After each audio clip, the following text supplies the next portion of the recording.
Muli po isang maganda at mapagpalang umaga po sa ating lahat at Happy Lord's Day pong uli. Hindi ko po alam kung updated po kayo sa balita, pero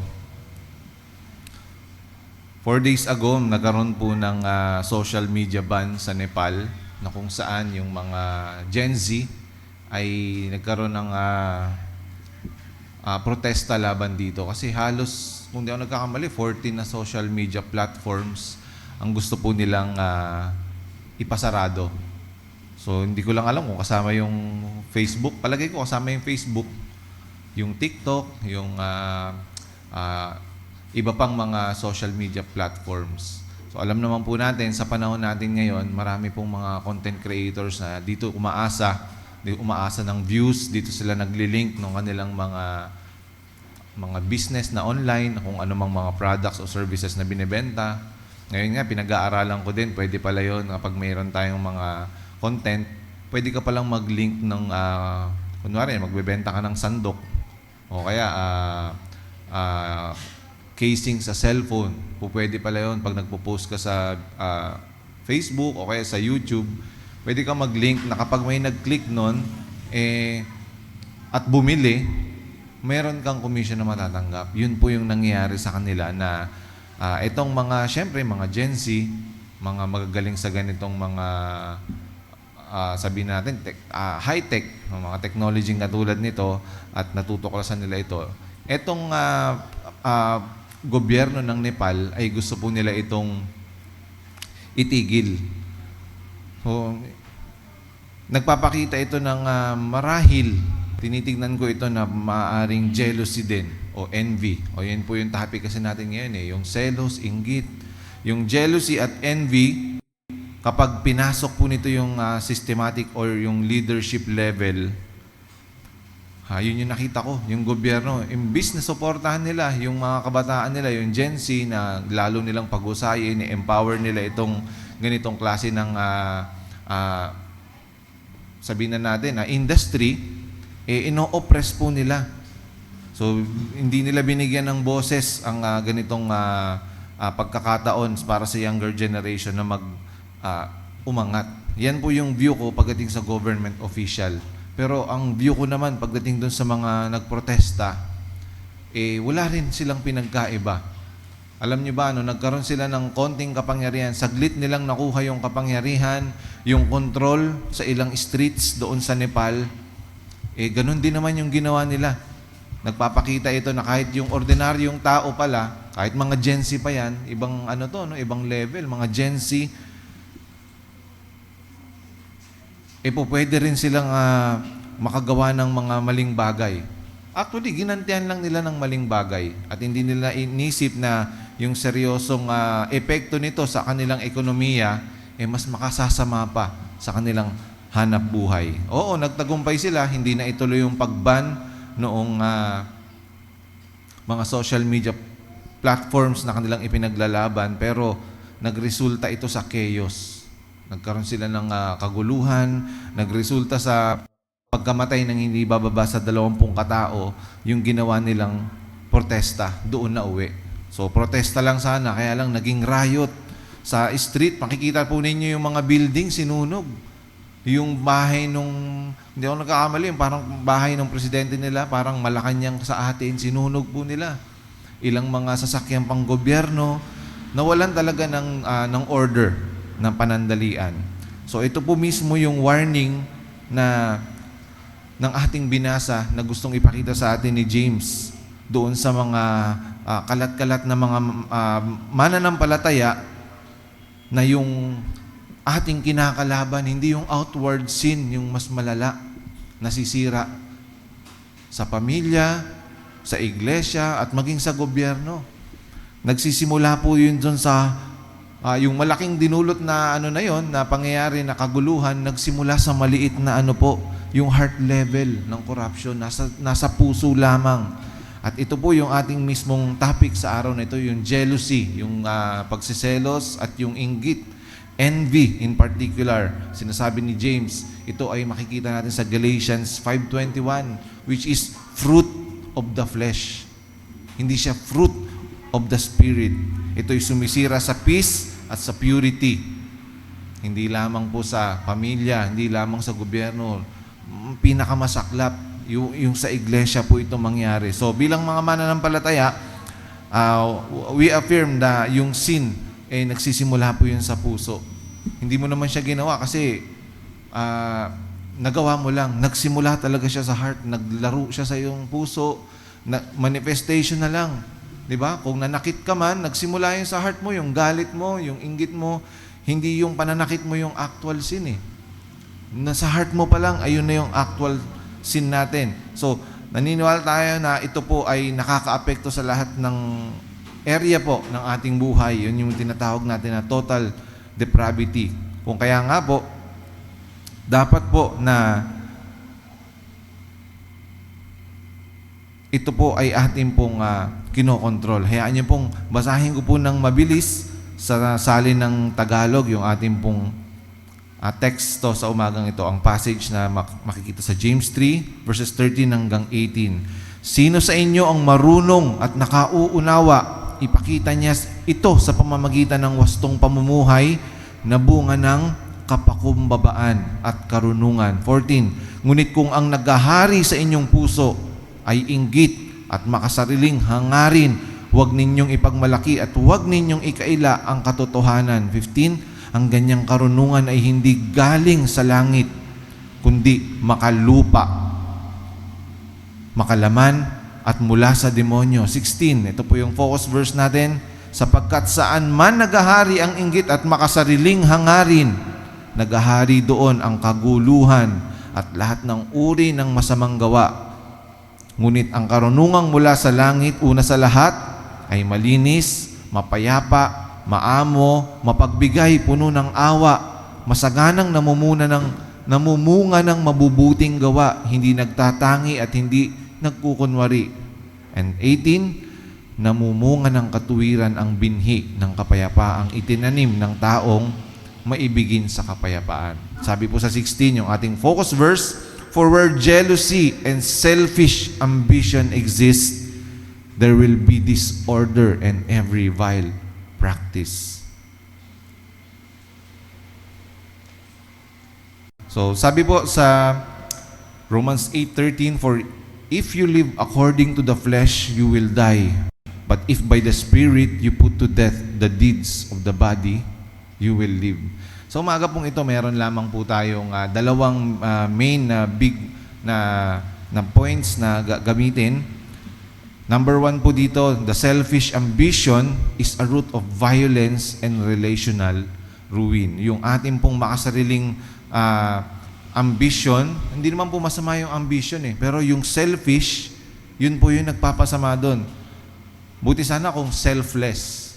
Pero yung selfish ambition, yung makasarili nating plano o ambition sa buhay, ito po yung pinakaugat. Kaya po yan yung title ng ating pong sermon sa umagang ito. The rotten root na nabubulok na ugat, ito po yung selfish ambition.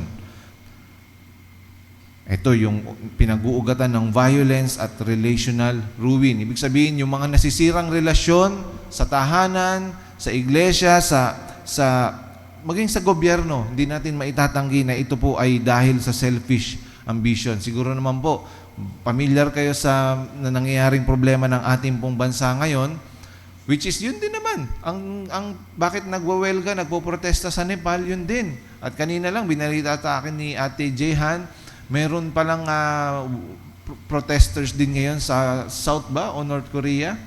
Malamang South, no? Kasi sa North medyo hindi sila pwede makakaporma doon Malamang sa South yung binabanggit sa akin ni Sister Jehan kanina. At lahat po ng mga bansang nabanggit ko na yon ay puro mga may problema sa corruption.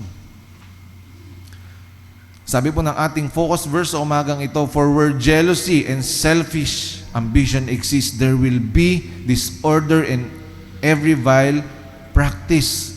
So yung jealousy, yung envy, naniniwala ko, produkto siya nung selfish ambition Kasi yung selfish ambition, hindi mo pa napansin, nagkaroon ka na lang nung envy nung napansin mo na, aba, meron yatang mas nakahigit sa akin. Aba, meron yatang mas magaling sa akin. Kaya ka nagkaroon ng inggit, May nagkaroon ka ng selos at inggit kasi may selfish ambition ka na ikaw yung mapunta doon sa kalagayan na yon. Ito po yung pinapakita dito ni James, nagpapakita siya dito ng cause and effect relationship. Sabi niya dito sa 16a, na kung saan nandun yung merong selfish na ambition at yung galit, yung selos at inggit, kapag present ito yung nagli-lead sa disorder, sa kaguluhan at sa disorder po na nangyayari. So yung structure po na ito ay gustong ipakita sa atin na kung gaano kalala yung maidudulot sa kahit hanggang sa lipunan. Yung maliit na kasalanan na yun, akala natin baliwala, na nagtatago dun sa kaibuturan ng puso natin, internal sin, Imagine, dahil lamang sa selfish ambition, kaya nitong sumunog, magpalaki at sumira ng ating tahanan, ng iglesia at maging sa ating lipunan. So isinulat po ito ni James sa mga sinaunang Kristiyanong Hudyo na nagkaroon ng mga temptation na sila ay merong status seeking. Andun yung kanilang desire na makita nila yung sarili nila sa mas mataas na estado, yung worldly ambition. So medyo challenging ito that time kasi nandun sila sa panahon na kung saan normal ito. So yung envy within congregation was producing conflict and confusion. Yun yung gustong idiin dito ni James, na hindi po pwede na pagdating sa church, i-apply natin yung ganitong sistema. Sapagkat sa kanilang lipunan, normal po yun, yung competition, hanggang sa panahon naman natin ngayon. Di po ba? Kapag kung sino yung mas magaling, siya yung pinopromote sa trabaho. Kung sino yung mas mataas sa school naman, sino yung mas mataas na nakuhang marka, siya yung nagiging napupunta sa top student, na napupunta sa honor roll, di ba? Kung top 5 man yung kinukuha sa room, yan, mapupunta ka dun sa top 5, depende kung ano yung nakuha mong marka.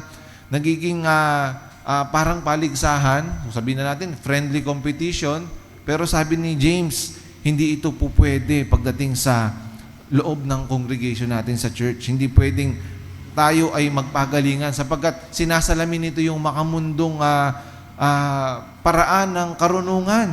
Yung wisdom na tinawag, hindi na siya nagiging wisdom from above, kundi ito ay wisdom na galing sa mundo, worldly wisdom. At sa aking palagay, hindi po ito pinangunahan lang ni James, ni Santiago na, pangunahan ko kayo sa iglesia natin. Hindi po.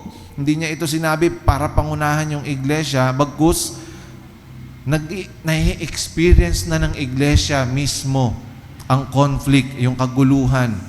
At ito ay rooted din, na dapat nating makita, rooted po ito dun sa selfish ambition. Doon sa ating envy, sa ating jealousness, yung inggit at pagsiselos. Yan po ay nag-start sa pride and division. Hindi po ito bago kahit sa panahon nila. Sa panahon natin, hindi bago. Doon din sa unang mga Kristiyano, sa panahon nila, hindi bago. Di ba? Maging sa pinakaunang mga pangyayari, ang mga fallen angel nga, ito rin yung dahilan bakit sila humiwalay sa pag-aakalang mapapantayan nila o maihigitan nila ang Panginoong Diyos. So nagkaroon sila ng pride. Hindi po ba't ito rin din ginamit ni Satanas para tuksuhin si Eva?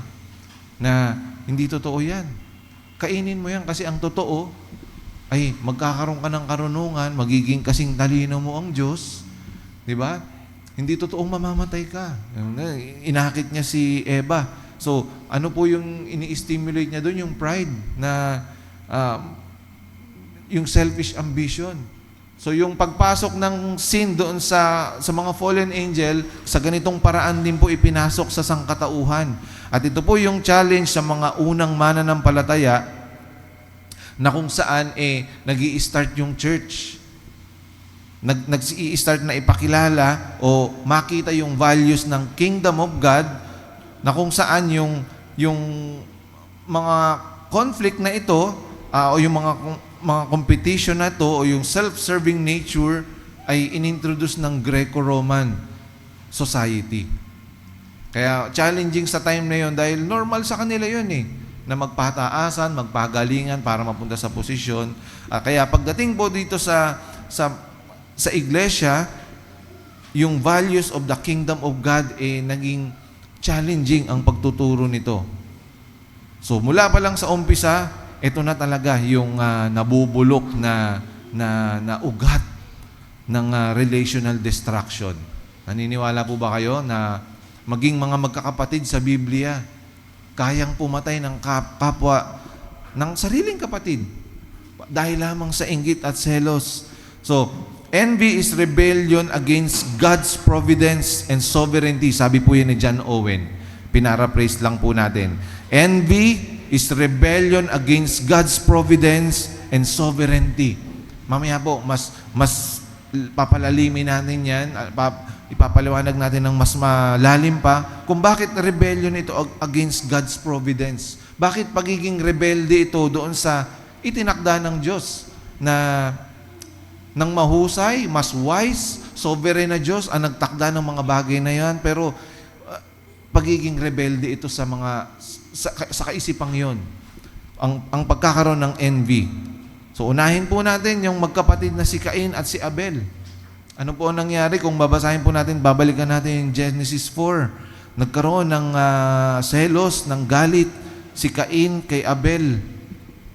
Bakit? Kasi inaccept ng Panginoon yung offering ni Abel at yung kanya hindi. Pero instead na mag-repent siya, magpakababa siya, maging humble siya, sinisi niya at nireject niya ang Panginoon, ang correction ng Panginoon sa kanya. So ito mismo yung gusto kong makita natin na sovereign ng Panginoon sa pagpili niya doon sa offering ni Abel. Ngunit hindi yung injustice ng Panginoon ang dapat nating sisihin, kundi yung corrupted na heart ni Cain. Nakita ng Panginoon sa kanya yung jealousy, yung envy. So, hindi ako naniniwala na yung offering yung problema sapagkat mayroong mga nagsasabi na dapat kasi may buhay ang in-offer niya. Yan, may mga nagsasabi na nandun sa in-offer ang problema. Kasi buhay na hayop, may buhay na nilalang ang inalay. Buhay na hayop ang inalay ni Abel, ngunit si Cain yung mga first fruit ng kanyang mga pananim, yung kanyang inani. So, hindi po ako naniniwala na ito ay dahil doon sa inialay nila, kundi ang Diyos ay nakatingin doon sa corrupted na heart ni Cain. Kaya niya nireject yung offer. So, maaaring sumalamin din ito sa atin mamaya pagdating natin sa offering. Maaaring mas kinalulugdan ng Panginoon kahit yung mababang halaga pala. Pero meron kang tama, hindi corrupted yung heart mo, mapagpakumbaba ka. At sa ganitong paraan, gustong ipakita ng Diyos kay Cain yung kanyang kasalanan. Pero ano po yung naging effect nung pagpatay ni Cain sa kanyang kapatid? Hindi ba't nagkaroon ito ng long-lasting na effect sa kanilang pamilya? Na itala yung kauna-unahang murder sa kasaysayan. At tuwing pag-uusapan imagine ninyo, si Cain kung nasa kalagayan niya ngayon, every time na binabanggit siya, gano'n na lang yung pagkadurog siguro sa puso niya. Kasi naitala yung kauna-unahang murder sa history ng mankind, tapos pangalan niya yun nandun, si Cain. Kung naririnig niya tayo ngayon, hanggang ngayon siguro sa panahon natin, rinding-rindi na siya. Kasi pag pinag-uusapan yung envy, yung jealousness, hindi natin maiiwas na isipin yung unang-una yung istorya niya. At yung long-lasting effect nito, namatayan lang naman ang anak si Eva at Adan dahil sa violence ng kanyang sariling anak rin naman. So, yung first family, naka-experience sila ng trauma, naka-experience sila ng division, ng paghihinagpis. Ilan lang yan sa mga effect ng ginawa ni Cain sa kanyang kapatid. At yun nga po, naging panghabang buhay na halimbawa si Cain doon sa sa topic na ito ng envy, ng jealousness, ng inggit, ng selos. And Cain's jealousy is a warning against allowing sin to take control when things don't go our way. Ito ay malaking paalala, malaking babala ang kwento ni Cain sa atin na kapag hinayaan natin na yung kasalanan na ito ay i-take control tayo ay mag-freak out, tayo ay makakagawa ng mali, kaya nating manunog. Di ba? Kagabi po napanood ko yung sa balita kay Diskaya. Di ba? Alam na natin, pag sinabing Diskaya, alam na natin agad ngayon yung kwento. Pero sa kabilang banda, oo, may mali nga sila, pero sa kabilang banda, yung taong bayan nagpuntahan dun sa isa sa mga property nila.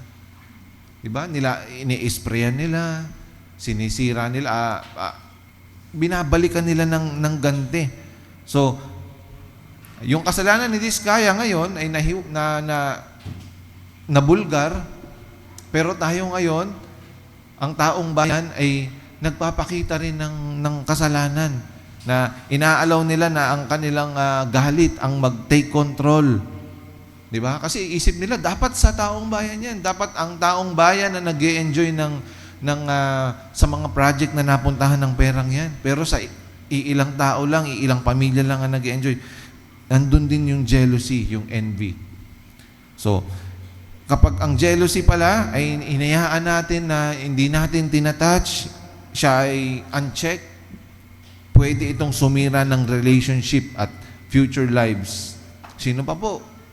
Di po ba ang kwento ni Joseph? Mga sariling kapatid din niya yung nagsuplong sa kanya? Di po ba't mga sariling kapatid niya ang mismong nagplano na ipapatay siya? So, kinainggitan siya ng mga kapatid niya dahil doon sa napanaginipan niya at ininterpret niya, di ba? Yung panaginip na ito na kung saan itong mga tahala na nagre-represent doon sa magkakapatid ay siya yung maitataas. Kinainggitan ito at pinagselosan ng kanyang mga kapatid at yung panaginip na ito ay gusto nilang wag maisakatuparan. Dahil pagpatay na siya, hindi na mangyayari yun. So, anong ginawa nila? Nagbago isip, hindi nila pinatay, pero binenta nila at pinalabas nila sa kanilang tatay na patay na ito. Ano yung naging effect?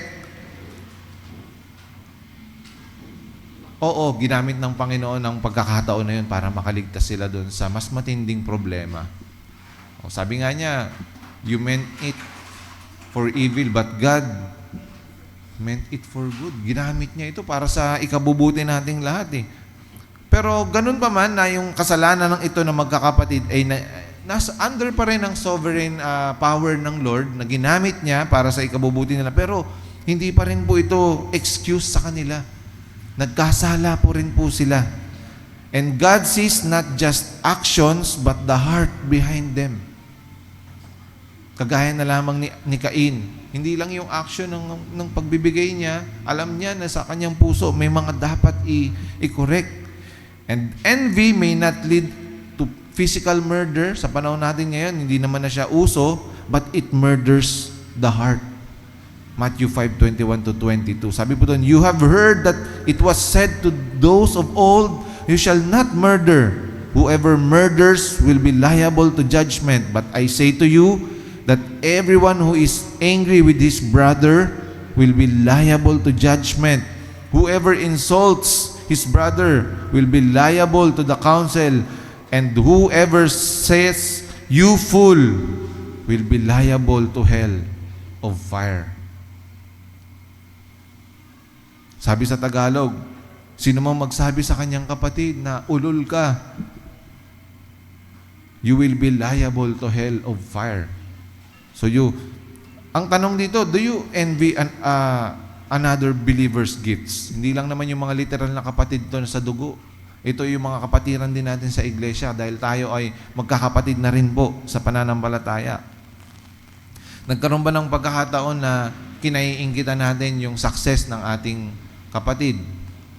O kahit sa pamilya, yung sariling kapatid mo, may successful na event o may successful siyang project, o nag-success siya sa buhay, o na-recognize siya, na-promote siya sa trabaho, nagkaroon ka ba ng inggit o galit sa kanya dahil sa blessing na natanggap niya na yon? Sabi ni John Owen, kung ganun ka, parang nire-reject mo yung God's providence. Yung sovereign will at kagustuhan ng Panginoon, di ba? Parang nire-reject mo yon. Nandyan yung magsisimula yung mga iba't ibang uri ng kasalanan. May pera nga, sama naman ng ugali, di ba? Wala naman sa Lord, wala rin, no? Di ba? Andun yung iniisipan natin na providence ng Lord, na ang bait ng Lord. Kahit na unbeliever yung sister ko, yung brother ko, yung kapitbahay ko, bless niya ng mabubuting anak, ang saya nila, di ba? Pero nagiging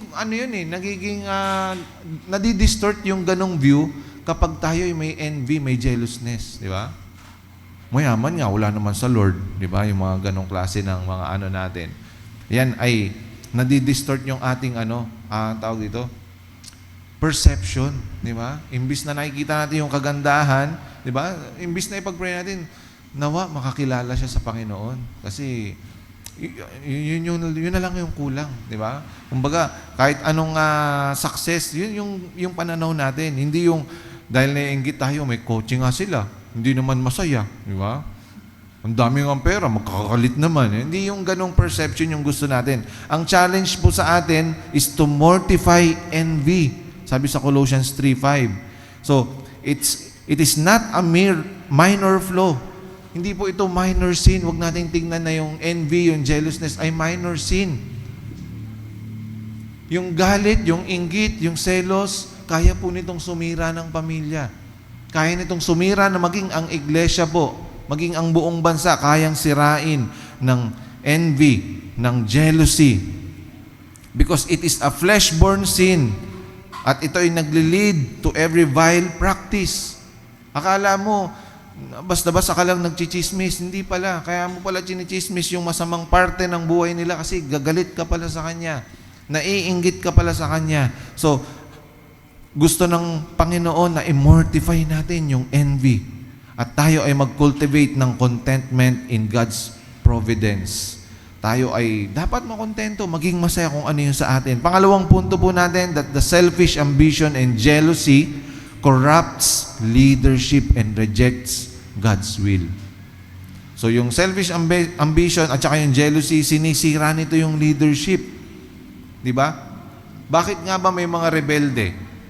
Di ba gusto nilang sirain yung leadership ng bansang ito? Gusto nila ng panibagong liderato sa pag-akalang magiging maayos kung sila na yung magiging leader. Pero sa unang tanong, hindi kaya naiinggit lang sila sa mga nasa posisyon. Maaaring ganun. So, ang pagiging rebelde, ito ay pag-reject sa kalooban ng Panginoon. Yan yung sinabi ni John Owen. So, sa panahong ito po na sinulat ni James, ito, na nakaka-experience sila ng conflict, na nagro-root doon sa selfish ambition, pride, and division, ito yung time na yung mga Kristiyano po ay namumuhay na nag-aaral sila na, yun nga, mamuhay sa values ng Kingdom of God. Pero ang hirap, kasi po, normal sa kanilang panahon eh. Normal yun na magkaroon sila ng mga karibal. Natural sa kanilang panahon dun sa Greco-Roman society. So, gustong i-flip ni James yung idea na yon, showing that the selfish ambition in the Christian community leads to disorder and sin. So, hindi pwedeng magkaroon tayo ng competition. Di ba? Hindi pwedeng magkaroon ng competition sa ministry.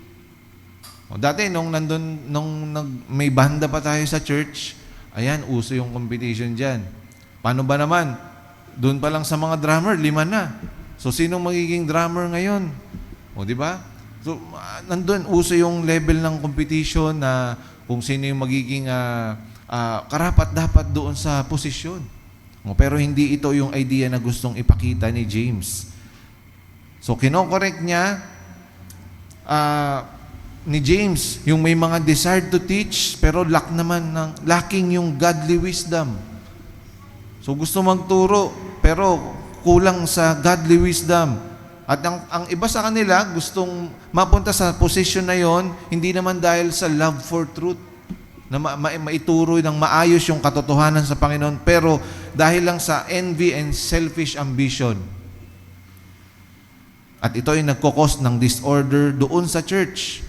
So, ito ay madalas na i-link doon sa unang panahon, kasi yun nga po yung normal sa society na yun, yung honor, yung status sa buhay, na makita ka na mataas ka, yun yung pinararangalan nila, binibigyan nilang importansya.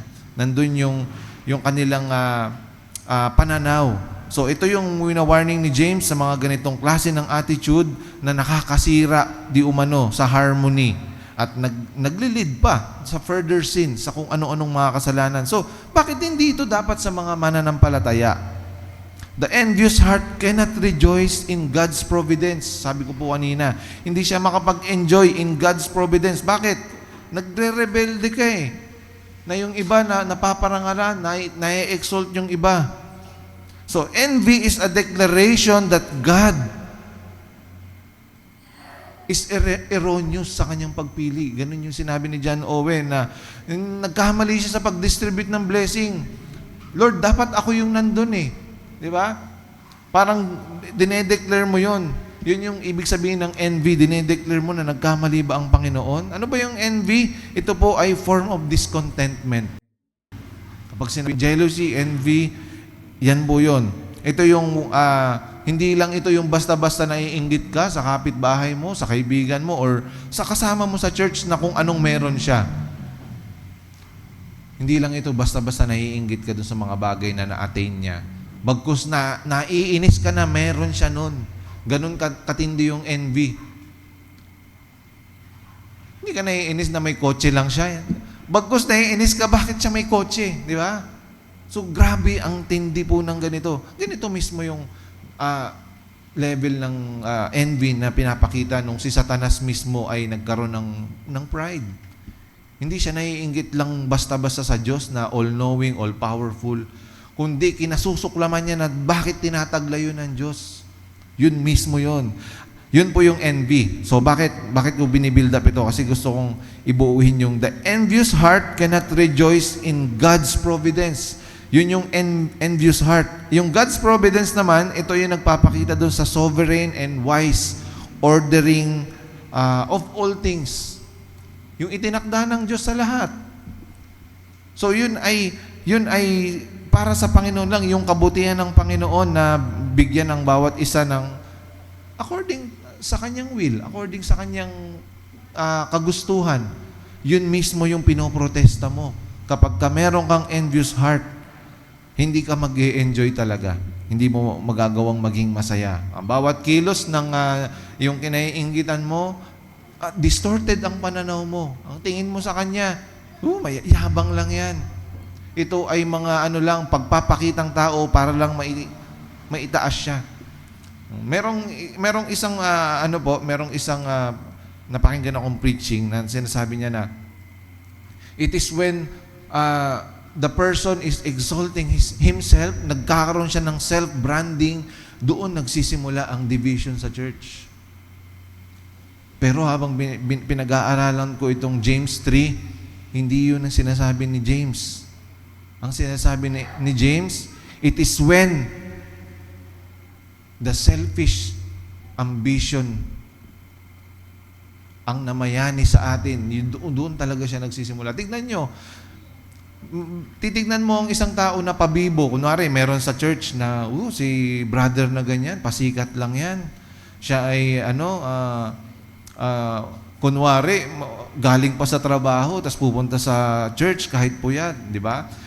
Sira yung perception mo. Imbis na mag-glorify ang Panginoon na salamat sa kapatid natin na siya ay kahit puyat, kahit hirap na hirap, piniling mag-church kahit na may responsibility nakaatang sa kanya. Hindi. Ang titignan mo, yung bagay na baka siya kasi yung mapapurihan, natatakot ka na masapawan. So, nandun sa selfish ambition mo na ikaw yung maitaas, doon talaga nagsisimula. Kasi paano mo nasabi na nagsa-self-branding ang isang tao? Paano mo siya i-judge na siya ay nagtataas ng kanyang sarili? Meron nga tayong kasabihan, yung magnanakaw, galit sa kapwa magnanakaw. O baka mamaya, kaya mo na nakikita siya nagpapasikat, baka mamaya umpisahan mo sa sarili mo, baka mamaya ikaw, gusto mo kasi pasikat ka din. Kaya baka mamaya, galit ka sa maganda, pag mayroong maganda sa church na attendee, baka mamaya gusto mo ikaw lang yung maganda. O baka mamaya, galit ka dun sa magaling na servant sa church, baka kasi gusto mo, ikaw lang yung magaling na servant. So, ganyan po. Bakit hindi po makapag-rejoice ang envious heart? Kasi na-distort nito yung perception po natin. Sinisira nito yung ating pananaw, yung injustice yung tingin natin, may favoritism, o hindi fair. Yung focus natin, imbis na gratitude, nagiging galit eh.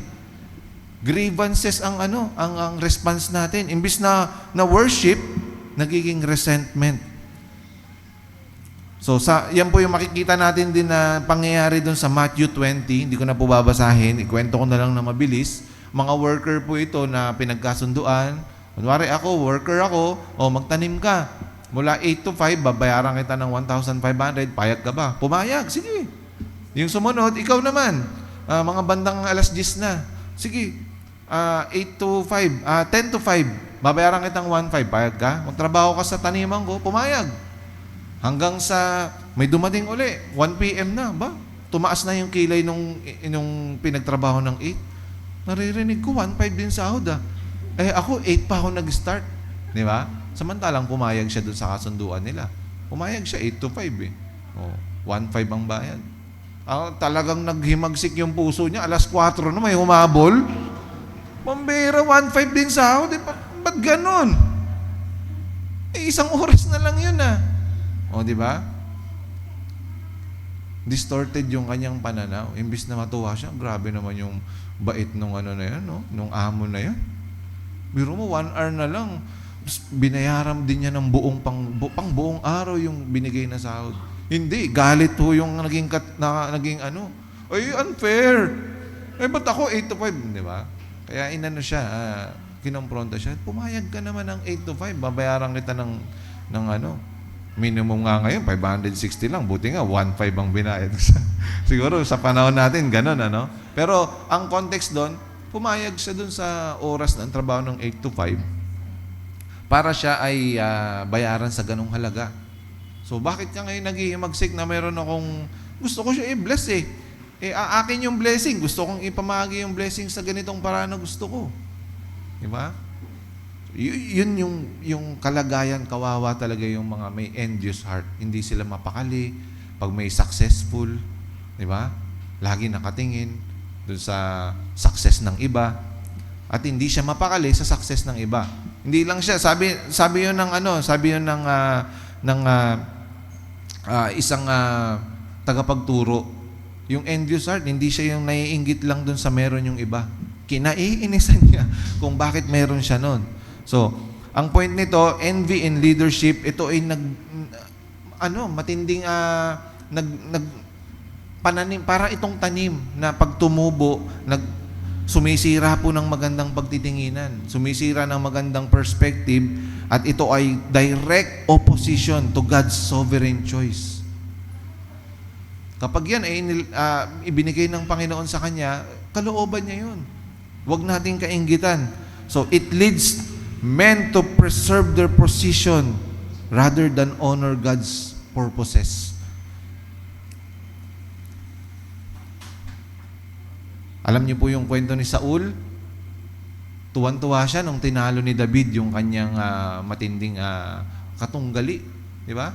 Walang makatapat kay Goliath tapos isang David na youth lang. Di ba? Tumalo dun sa hinahamak yung kanilang kaharian. So, si Saul tuwan-tuwa po sa tagumpay ni David. At first, makikita niya yan sa 1 Samuel 18. Pero kinainggitan niya rin yung success na ito later on. Ano po yung mga naging effect ng kanyang inggit? Yung leadership ni Saul, imbis na serving the kingdom, to protecting his own throne. Imbis na yung kanilang pinagsisilbihan niya yung kanilang kingdom, Hindi, naging busy na siya. Paano niya poprotektahan yung kanyang kanyang trono? Paano ba naman yung success ni David, nagtuloy-tuloy, bumulusok, talagang kitang-kita yung anointing ng Panginoon na kanya na. At, di ba, kung babasahin niyo po yun, napakarami pong pagkakataon na sa galit niya, hindi na siya nakapagtiis, sinisibat niya si David. Ay natakot sa kanya si David. Bumibigla na lang may espadang nagsuswing sa likod niya at buti hindi po siya napapatay. Bumibigla na lang na biglang ipapadala siya sa mga gyera o sa mga sasakuping mas matitindi, mas malalaking mga tribo. Tapos ipapanalo ni David. So grabe yung nagpatong-patong yung galit, yung inggit ni King Saul. Pero sinayang po niya yung pagkakataon. Nabura siya nabura yung kanyang legacy. Diba? Kung prinotektahan niya itong kabataan na ito na ginagamit ng Panginoon, baka na-label pa siya na mentor ni David. Diba? Baka naprotektahan pa niya yung legacy niya hanggang ngayon, na isa siya sa mga pinakamagandang ehemplo pagdating sa pag-nurture ng mga anointed ng Panginoon. Pero nire-reject na yung providence ng Panginoon. Ang providence ng Panginoon, kay David ngayon. Direct na pag-reject doon sa kagustuhan ng Panginoon yung gusto niyang mangyari. At nire-resist niya. Andun yung resistance doon sa anointing na binibigay ng Lord kay David. Nire-resist niya yun kasi pinapapatay niya Pero ang Panginoon, preserve si David, itinaas niya si David at binaba naman niya si Saul. So, yung rise and fall ng bawat hari ay ito'y under naman ng sovereign decree ng Panginoon.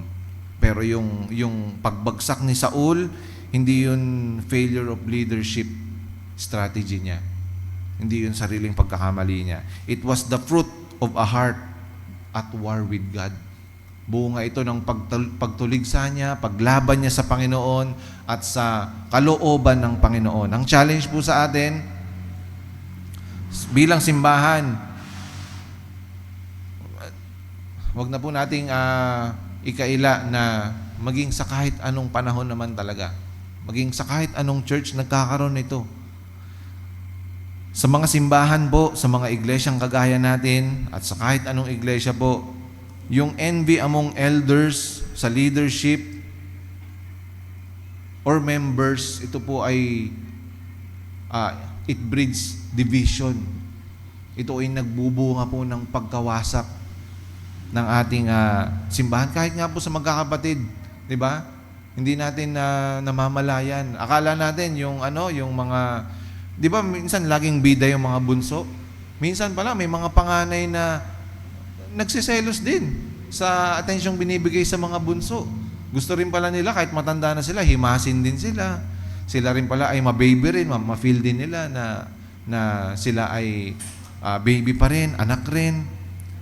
So nagkakaroon talaga ng envy, jealousy sa kahit ano pong unit, kahit sa smallest unit ng ating society na family. Lalo na po kahit sa iglesia nagkakaroon nito. So tayo po ba, mga diagnostic question, tayo ba ay resentful kapag yung iba po ay nagkakaroon ng promotion? Kahit sa trabaho nangyayari yan Sa ating pong iglesia, kapag merong napopromote, pinagpipray po natin si kapatid na ganito, applicant sa elders, ikaw ba ay naiinggit? Ikaw ba ay, imbis na matuwa, ikaw ba ay nagsiselos? O na may pinagpipray na mapopromote sa ministry, ilalagay sa ganitong gawain. Di ba? Si Pastor Dave, pagka merong mga ina-announce na kagaya niya, may responsibility, ano yung response natin? Di ba? Pag may mga ganong blessing na opportunity to serve, di ba? Nagkakaroon ka ba sa likod ng isip mo na masamang pananaw doon sa mga bagay na yon? Nagkakaroon ka ba nagkakaroon ka ng joy? Yan, yun dito mo yun ma-check Yun yung gusto po natin kasing ngayon, diinan ngayon. Because a godly leader delights in God's will. Ang godly leader, ikinatutuwa niya. Diba? Kung kalooban ng Panginoon na na siya ay maging, di ba, kunwari si si Brother Miso, kalooban pala ng Panginoon na siya ay maging isang deacon o kaya maging isang pastor. Ikatutuwa mo ba?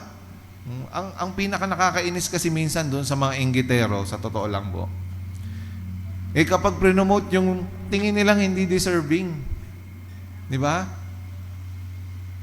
Yan high school graduate lang yan, gagawin yung teacher, parang ganun, di ba? Ba't ako hindi? Ako college graduate ako. O, di ba? O ba't yan yung ilalagay nyo sa teaching ministry ng children's? Meron bang degree yan sa pagtuturo sa mga bata? Di ba? Imbis na ikatuwa natin, yun po yung gusto nating immortify. The godly leader delights in God's will. Kahit na hindi ikaw yung may exalt, kahit na yung iba. Di ba?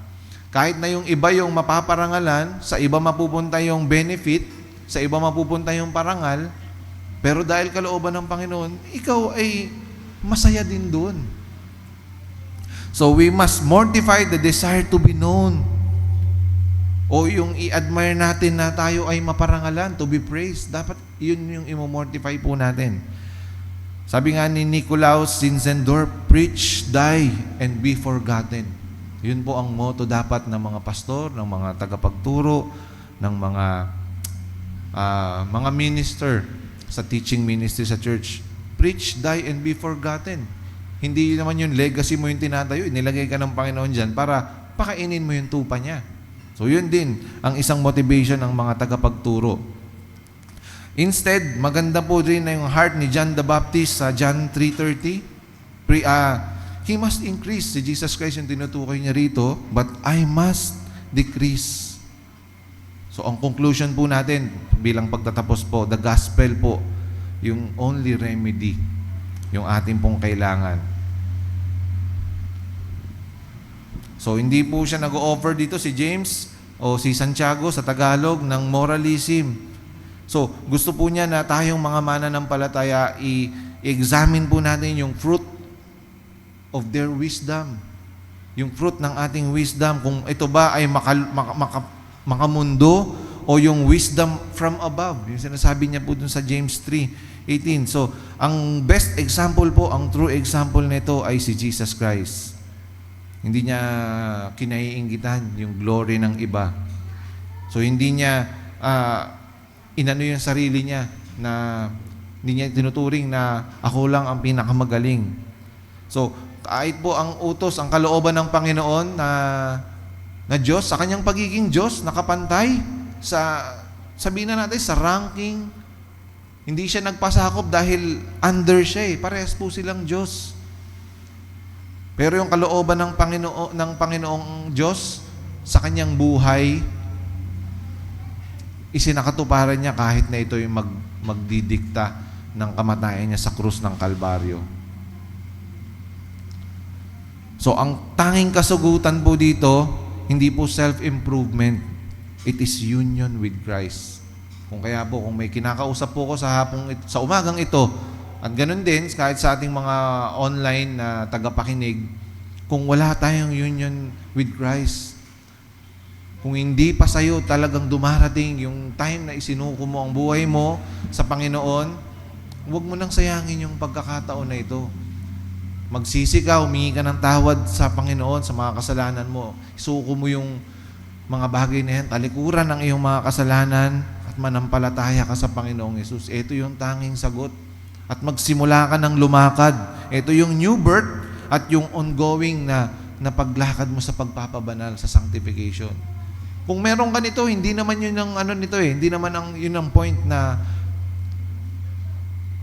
ikaw masama. Totoo namang masama tayo. Pero kung meron ka nito, pero nagkaroon ka na ng union with Christ, unti-unti mo na itong dinidil. Kasi ang mga hindi totoong Kristiyano, itinatanggi ang kasalanan ito. Ayaw aminin, huling-huli na, di ba? Ikinanta na sa Senado, ayaw pang aminin. Parang ganun lang po yun. Ikinanta na yung mga kasalanan mo, hindi nila aaminin yun. Kasi poprotektahan nila yung kanilang posisyon. Poprotektahan nila yung kanilang prestige na katayuan sa buhay. Hindi nila inaamin ang kanilang kasalanan. Ngunit ang totoong mananampalataya, kahit mawala sa posisyon. Pero para sa personal sanctification, pagharap ng maayos sa Panginoon, inaamin po ang kasalanan. So magtiwala tayo sa sovereignty of God na siya po yung nagbibigay ng gifts, siya yung tumatawag, yung calling, at bilang pagpurso natin sa holiness, pinapatay natin yung envy with the sword of the Spirit. Romans 8:13. Alam niyo bang si James mismo, si Santiago mismo, hindi po siya kabilang dun sa 12 apostol. Kapatid po ito ni Jesus Christ, half-brother po ni Jesus Christ, at hindi rin po siya nananampalataya kay Jesus Christ nung una. At nananampalataya siya nung nabuhay si Jesus Christ, doon po siya nagkaroon ng totoong pananampalataya. Ano yung gusto kong ipakita dito? Kasi si James nagkaroon po ng ng sabihin na natin na na hindi siya apostle, pero nandun yung authority ng pagiging apostle. So tignan nyo wala sa kanya yung title. Kumbaga hindi siya official kasama dun sa 12 apostles ni Christ. Pero yung authority ng pagiging apostle, ginamit po yun ng Panginoon sa buhay ni James. Biro mo, siya pa nga nagsulat sa isa sa mga pinakamagandang libro, yung James. Pero hindi po siya apostle. Pero ganun pa man, nagtrabaho siya kasi si James nagpakita ng example, hindi mo kailangan ng posisyon para mag-function ka. Di ba? Baka mamaya sa church, mayroong naiinggit sa ngayon, wala pa tayong mga deacons, wala pa tayong example. Naiinggit ka sa deacons, pero ang totoo, lahat naman tayo deacons. Lahat naman tayo worker, lahat naman tayo servant. Di gawin mo na lang, kagaya yung ginawa ni James, kahit hindi ako apostle, gagawin ko yung pangangaral at paghahayag ng salita ng Diyos, hanggang sa na-attain niya, hindi niya namalayan, na-attain niya yung apostolic authority. Hindi siya official apostle, pero nandun na tinitignan na siya na parang apostle na rin. Kasi matindi yung ginawa niya eh. Yung pananampalataya niya, nagbunga talaga sa kanya na siya ay mag-work according dun sa kanyang faith. Bilang pagtatapos po, ayaan yung basahin ko sa inyo yung Philippians 1:6. Sabi po ng Philippians 1:6, "And I am sure of this, that He who began a good work in you will bring it to completion at the day of Jesus Christ." So ang Panginoon ang nag-initiate ng kaligtasan mo, siya yung gumalaw, siya yung gumawa sa spiritual na growth mo, sa salvation mo, spiritual growth, at yung calling, hindi po natin siya effort, kundi siya rin yung Diyos na faithful na magkukontinue ng work na ikaw ay pabanalin. At siya rin po ang tatapos na to. Siya yung starter, siya rin yung finisher. So nawa, maging paalala po sa atin na hindi po tayo failed project, mga kapatid. Kung ikaw na-stuck na dyan, tingin mo hindi ka na nag-i-improve, at ikaw ay nalulungkot, akala mo hindi ka na lumalago, huwag ka mag-alala kapatid, kasi hindi ka failed project. O sabi nga nila, ghost project. Hindi ka ghost project. So sinimulan ng Diyos yung mabuting gawa sa buhay mo, nakilala mo siya, niligtas ka niya, yung sanctification process mo, hindi siya stagnant. Yan ay lumalago ka. Hindi kasi tayo i-stop hanggang hindi po tayo namamatay. Ulitin ko yung sabi sa Philippians, "And I am sure of this, that He who began a good work in you," yung Diyos mismo na nagsiwala ng good work sa'yo, will bring it to completion at the day of Jesus Christ. So hindi ka failed project. Hindi ka kinalimutan ng Diyos. Kung ano yung sinimulan niya sa'yo, yung pananampalataya na yan, kasing liit ng mustasa, malaki man yan o malaki, may purpose yan. Tinawag ka niya para sa kabanalan, para maging katulad ka niya, para sa maging isalaminin mo ang buhay ng kabanalan ni Kristo. So, God is still actively working on sa buhay mo. Kahit na akala mo hindi. Ito nga matindi, kahit yung sa season of doubt, kahit sa panahon na nagdududa ka, kahit nagdududa ka pa mismong sa kaligtasan mo, kahit na mismong sa dryness ng buhay mo, kahit na 10 years kang di nag-church, kahit na sa kahirapan ng buhay mo, mga kapatid, hindi tumigil ang Panginoon sa pag-shape sa'yo. God is still shaping you. Kaya patuloy po tayong magpuri sa Panginoon at patuloy natin siyang papurihan dahil deserve niya yung pinakamataas na papuri at pagsamba.